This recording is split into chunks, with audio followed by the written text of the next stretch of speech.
আসসালামু আলাইকুম।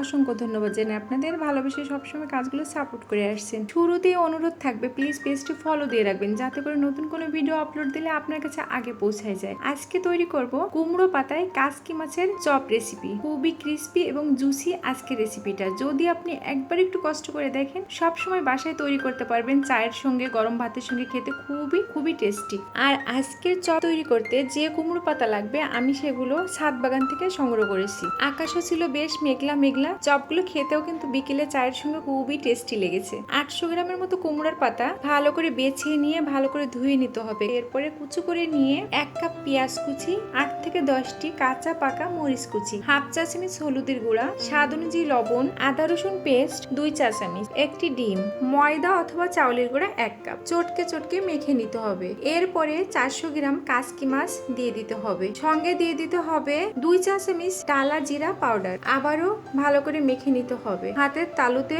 অল্প অল্প করে ডো নিয়ে পাতলা করে ফ্রাই প্যানে দিয়ে দিতে হবে। চপগুলো আমি 3 থেকে 4 বার উল্টে এপিট ওপিট ফ্রাই করে নিয়েছি। ব্রাউন কালার করে চপগুলো ফ্রাই করে নিয়েছি। যদি ভালো লাগে রেসিপিটা কষ্ট করে একটা লাইক কমেন্ট শেয়ার করে দিবেন। আবারও টেস্টি ভিডিও নিয়ে আপনাদের মাঝে হাজির হবো। আজকের মতো বিদায় নিচ্ছি। আল্লাহ হাফেজ।